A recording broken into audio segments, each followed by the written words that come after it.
नमस्कार प्रेक्षकांनो, लग्नानंतर होईलच प्रेम या मालिकेच्या येणाऱ्या भागामध्ये आपल्याला खूपच सुंदर असा ट्विस्ट बघायला मिळणार आहे. तर आता या बोक्याला मनवण्यासाठी मांजरीने नक्की काय केलं आहे आणि मग आता हा बोका कसा विरघळला आहे हे सगळं आपल्याला या व्हिडिओमध्ये बघायला मिळणार आहे. थंडीमुळे फक्त पार्थ आणि काव्या नाही तर इकडे जीवा आणि नंदिनीसुद्धा एकत्र येणार आहेत. तेव्हा आता नेमकं काय काय घडतं सगळं बघूया. तर आपण पाहतो की काव्य आता बोक्याला झोपवत असते आणि म्हणत असते, बोक्या आता यापुढे तू आणि मी एकत्रच असणार आहोत. गुड नाईट बोक्या, असं म्हणत असते त्या बोक्याला गोंजारू लागते. पण तिच्या आवाजाने मात्र पार्थ जागा होतो आणि गेस्ट रूमकडे बघू लागतो, कारण गेस्ट रूममधून त्याला आवाज येत असतो. पण नंतर त्याला क्लिक होतं, ही तर त्या खेळण्यातल्या बोक्याशी बोलतीये ना की माझ्याशी. असं म्हणत असतो, पुन्हा तिकडे तोंड करतो आणि झोपून टाकतो. आता काव्यासुद्धा बोक्या बोक्या करत, बोक्या असं बोक्या तसं करत त्या बोक्याला मिठी मारते आणि ती सुद्धा आता झोपून टाकते. इकडे मात्र ही बिघडलेली सिनेमन कॉफी म्हणजे रम्या, तिला अजिबात झोप लागत नसते. ती आईला म्हणत असते, आई जेव्हापासून ती काव्य आली आहे ना, माझं तर डोकं चालायचं बंद झालंय बघ. ती महामाया तर आलीये, पण त्याचबरोबर त्या बोक्याला सुद्धा घेऊन आलीये. आता बोक्या बोक्या करत नाटकी करत फिरतीये. त्या दोघांना बघून तर माझं डोकंच फिरलंय. असं वाटतंय त्या दोघांचा गळा दाबून टाकावा आणि त्यांना मारून टाकावं. तेव्हा वसवत्या बोलते, चिल रम्या, अगं किती टेन्शन घेतेस. टेन्शन घेण्याचं काही काम नाही. आता तू काय म्हणालीस की तुला त्या दोघांचा गळा दाबावासा वाटतोय, पण त्या बोक्याचा गळा नक्कीच दाबू शकतेस ना. एक काम करून टाक, त्याला फाडून टाक, कात्री घे आणि कापून टाक. म्हणजे तो एकदा बोका नाहीसा झाला त्यानंतर या काव्याची सुद्धा नाटकी बंद होतील. तेव्हा रम्या बोलते, आई अगं काय डोकं चालतं ग तुझं, थांब असंच करते. आता ती काव्या झोपली असेल, याच संधीचा फायदा घेते आणि तिचा बोका फाडून टाकते. असं म्हणत असते आता दबक्या पावलांनी गेस्ट रूमच्या दिशेने जाऊ लागते. डोकावून पाहते तर काय, दरवाजा उघडा असतो. ती बोलते, नशीब नशीब आज माझं चांगलं आहे, या काव्याने दरवाजा उघडा ठेवला. जर बंद ठेवला असता तर मला त्या बोक्याला काहीच करता आलं नसतं. असं म्हणत असती दरवाजा उघडते. पाहते तर काय, काव्या त्याच्या म्हणजे अंगावरती हात ठेवून झोपलेली असते. रम्या आता अलगदपणे तिचा हात बाजूला करते त्या बोक्याच्या अंगावरून आणि मग काय कैचीने त्याचे 2 तुकडे करते आणि बोलते, बिचारा बोका, म्हणजे मनातल्या मनात बोलते, बिचारा बोका. या काव्याचा बिचारा बोका तर गेला. पण या काव्याच्या बोक्याची खरी जागा कुठे माहिती आहे का, थांबा तुम्हाला दाखवते. असं म्हणत असते जाता जाता तो बोका डस्टबिनमध्ये टाकते आणि तिकडून निघून जाते. काव्याला मात्र गाढ झोप लागलेली असते. थोड्या वेळाने जेव्हा तिला जाग येते पाणी पिण्यासाठी, ती साईडला पाहते तर काय, बोका नसतो. आणि बोका नसल्यामुळे तिला कसंच तरी होऊ लागतं. तिकडे तिकडे शोधू लागते, पण बोका कुठेच नसतो. काव्या आता ढसाढसा रडायला सुरुवात करते. अचानक बोका गेला कुठे हेच तिला समजत नसतं आणि त्यात जरा आज तिची जास्तच धावपळ झालेली असते. तिचं डोकं प्रचंड प्रमाणामध्ये दुखत असतं आणि त्यात तिला एकदम थंडी वाजून येते आणि त्यात तिला थोडीफार कणकणसुद्धा आलेली असते, तापसुद्धा आलेला असतो. पण ती हे कोणाला सांगत नाही, तशीच झोपून टाकते. इकडे मात्र पार्थला एकाएकी जाग येते. तो दचकून जागा होतो आणि जोरातच ओरडतो, काव्या. त्याला चांगलाच घाम फुटलेला असतो. तो साईडला ठेवलेलं पाणी पितो आणि बोलतो, असं मला का बरं झालं असेल. काव्या ठीक तर असतील ना. मला का कुणास ठाऊक असं वाटतंय की काव्यांची तब्येत ठीक नाही आहे. काय करू, एकदा बघून येऊ का. नाही नको, काय गरज आहे, त्यांना काय का वाटे ना, मला काय फरक पडतो. पण एकदम तो विचार करतो, नाही पार्थ देशमुख, ॲटलिस्ट तू माणुसकी तरी दाखवू शकतोस ना. जाऊन एकदा बघून येतो नक्की काय झालं आहे.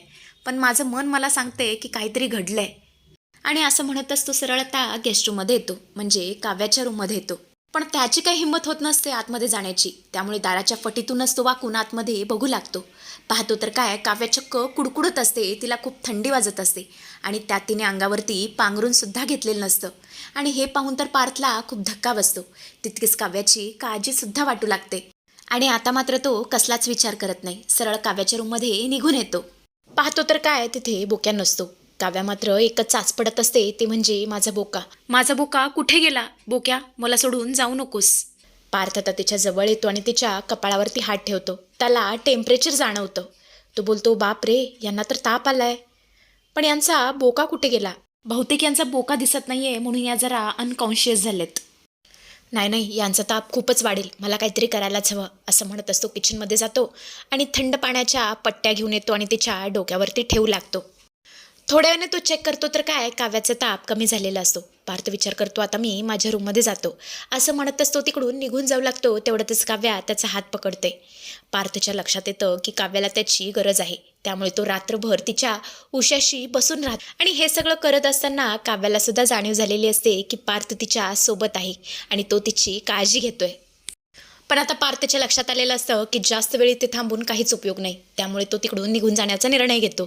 तो जात असताना त्याला साईडला डस्टबिन दिसते आणि त्यामध्ये त्या बोक्याचे फाटलेले तुकडे सुद्धा तो बघतो, चिंधड्या बघतो आणि ते पाहून पार्थला फार वाईट वाटतं. तो विचार करतो की 100% काव्याने हीच गोष्ट मनावरती घेतली आहे. त्यामुळे दुसऱ्या दिवशी तो आता काव्यासाठी नवीन बोका घेऊन येतो, म्हणजे नवीन ते खेळणं घेऊन येतो आणि काव्याला देतो. ते पाहून काव्या खूप खुश होते. काव्य बोलते, शेवटी माझ्या बोक्याने मला नवीन बोका दिला, म्हणजे मी असं समजू का माझं प्रेम मला परत मिळालं. तेव्हा पार्थ बोलतो, हे बघा प्लीज तुम्ही गैरअर्थ काढू नका. हे फक्त मी माणुसकी म्हणून केलं आहे. तुम्ही काल रात्री तापाने फारच फनफनला होता आणि परत पुन्हा तुम्हाला ताप येऊ नये म्हणून मी हे सगळं केलं. याचा चुकीचा अर्थ अजिबात काढू नका की माझं तुमच्यावर प्रेम आहे वगैरे. तेवढंच मानिनी बोलते, पण मला ही गोष्ट कळत नाही आहे की काव्याचा बोका फाडला कुणी, हे सगळं कुणी केलं असेल बरं. तेव्हा काव्या बोलते, अहो मानिनी काकू, दुसरं कोण करणार आहे हा उद्योग. या घरामध्ये एकच अशी व्यक्ती आहे जिला माझा बोका बघवत नाही, माझं बोक्यावरती असलेलं प्रेम बघवत नाही. असं म्हणत ती आता रम्याकडे खूपच रागाने बघू लागते. तेव्हा रम्या बोलते, काव्या उगाच माझ्याकडे बोट करू नकोस, मी काही एक नाही केलेलं. काव्या बोलते, मी तुझं नाव घेतलं का तू स्वतःहून चिडतीयस. तेव्हा आशा बोलते, काव्याताई अहो मी स्वतःच्या डोळ्याने पाहिलं होतं काल रम्याताईला तुमच्या खोलीच्या दिशेने येताना. तेव्हा रम्या बोलते, उगाच कशाला साड्या करतेस, मी काय हे सगळं नाही केलेलं. तेव्हा काव्या बोलते, रम्या मला माहिती आहे हे सगळं तूच केलंस, कारण माझा बोका तुझ्या नजरेत खुपतोय. पण एक गोष्ट लक्षात ठेवायची, जर या बोक्याबरोबर जर पुन्हा तू काय केलंस तर तेच कृत्य मी तुझ्या केसांबरोबर करेन, एवढं लक्षात ठेव. आणि ही काव्या कोणाला घाबरत नाही, कारण ही आता आधीची काव्या नाही राहिलेली, ही आहे काव्या 2.2. जे म्हणते ते करून दाखवते. आणि आता मात्र रम्याचं डोकंच फिरलेलं असतं, ती पायापट त्याने तिकडून निघून जाते.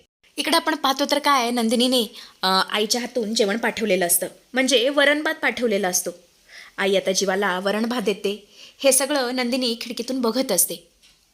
जीवा बोलतो, वरण भात, माझा आवडीचा वरण भात. तेव्हा आई बोलते, हो नंदिनीने पाठवलाय. आणि त्याने वचकन त्या भातामध्ये हात घातल्यामुळे त्याला चटकासुद्धा बसलेला असतो. नंदिनीची आई बोलते, तरी मला नंदिनीने सांगितलं होतं की त्यांना सांगा, नाहीतर ते हात भाजून घेतील. आणि आता मात्र जीवाला खूप भारी वाटतं. तो आता नंदिनीकडे बघू लागतो. नंदिनी लगेच त्याला पाहते आणि लपून बसते. थोड्याने आपण पाहतो तर काय, जीवा मस्तपैकी वरण भात खातो आणि त्याला आता झोप आलेली असते. तो आता तिथे रिक्षात झोपलेला असतो. पण बाहेर प्रेक्षकांना इतकी थंडी पडलेली असते, त्यात तो ओपन स्पेसमध्ये झोपलेला असतो, त्यामुळे त्याला चांगलीच थंडी वाजत असते आणि बाहेर झोपण्याची जीवाला सवयच नसते. त्यामुळे तो चांगलाच कुडकुडू लागतो. आणि एकदमच आता नंदिनीला जाग आलेली असते. ती खिडकीतून पाहते तर काय, जीवाची अवस्था फारच बेकार झालेली असते. तिला तर राहवत नाही. ती आता खाली जाते आणि जीवाच्या अंगावरती पांघरून टाकते, म्हणजे शॉल टाकते. नंदिनी आता तिकडून जाणार, तेवढं तर जीवा गालातल्या गालात हसू लागतो आणि बोलतो, अभी तो ये शुरुवात है, आगे आगे देखो होता है क्या. तेव्हा आता पुढे काय काय घडतं, कसं त्यांचं प्रेम बहरतं हे बघणं खूपच इंटरेस्टिंग ठरणार आहे प्रेक्षकांनो. असेच अपडेट्स बघत राहण्यासाठी आपल्या चॅनलशी कनेक्टेड राहा.